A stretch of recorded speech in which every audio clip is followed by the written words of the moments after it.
Bonjour et bienvenue. Dans cette vidéo, nous allons aborder le chapitre 2 du cours de minéralogie, qui consiste à apprendre les méthodes de caractérisation macroscopique des minéraux. Dans cette vidéo, nous aborderons uniquement les critères morphologiques de la description des minéraux. Commençons par un rappel de quelques définitions. Qu'est-ce qu'un minéral? Un minéral est un solide naturel, homogène, inorganique, avec une structure atomique ordonnée et une composition chimique définie. Il est défini par une structure cristalline, c'est-à-dire par la nature des atomes qui le composent et leurs agencements dans l'espace. La minéralogie est la science qui étudie les minéraux. Donc, elle étudie les solides cristallins formés naturellement. Il s'agit de la caractérisation des aspects morphologiques, optiques et physico-chimiques des minéraux.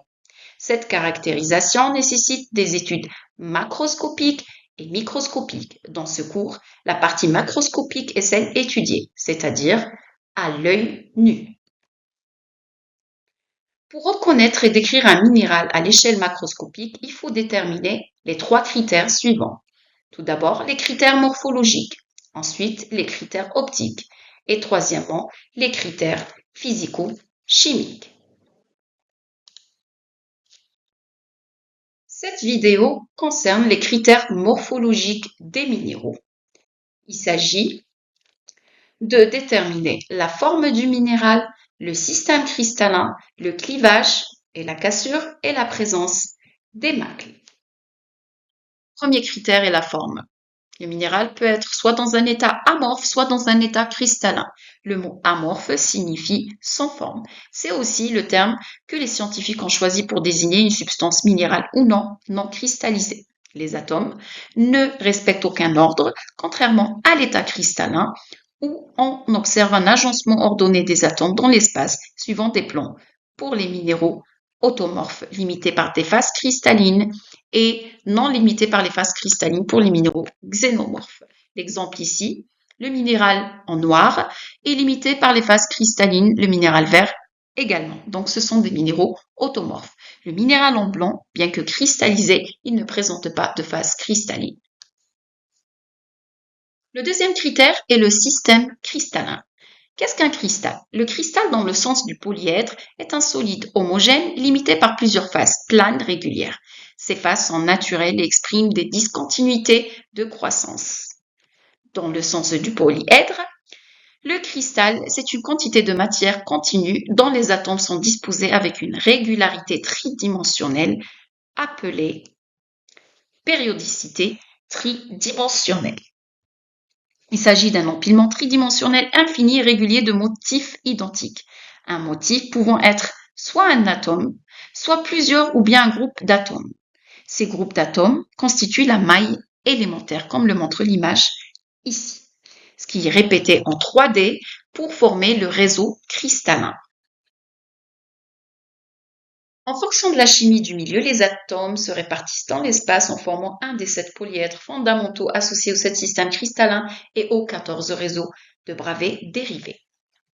Les 7 systèmes cristallins sont identifiables par rapport aux 3 axes orthogonaux X, Y et Z, à la longueur des arêtes A sur l'axe X, B sur l'axe Y et C sur l'axe Z, et aux angles entre ces arêtes, alpha entre B et C, bêta entre A et C et gamma entre A et B.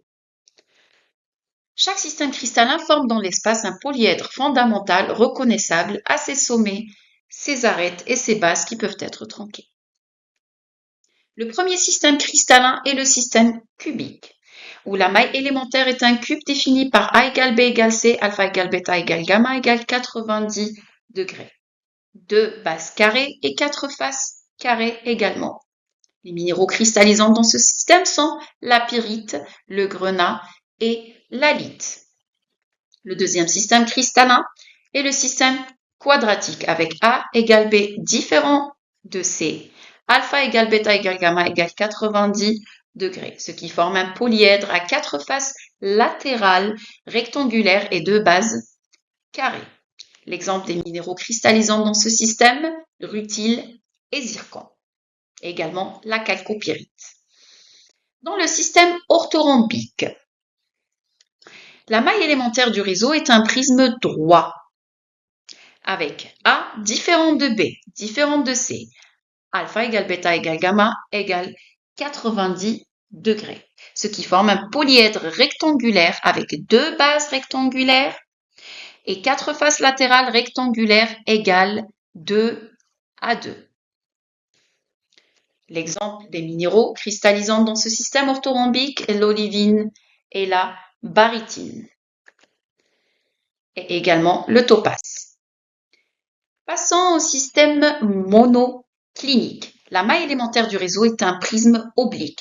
La base ED est un rectangle avec A différente de B différente de C, alpha égale gamma égale 90 degrés, différente de bêta qui est différente de 90 degrés. Le prisme monoclinique possède 2 bases rectangulaires, 2 faces rectangulaires et 2 faces parallélogrammes.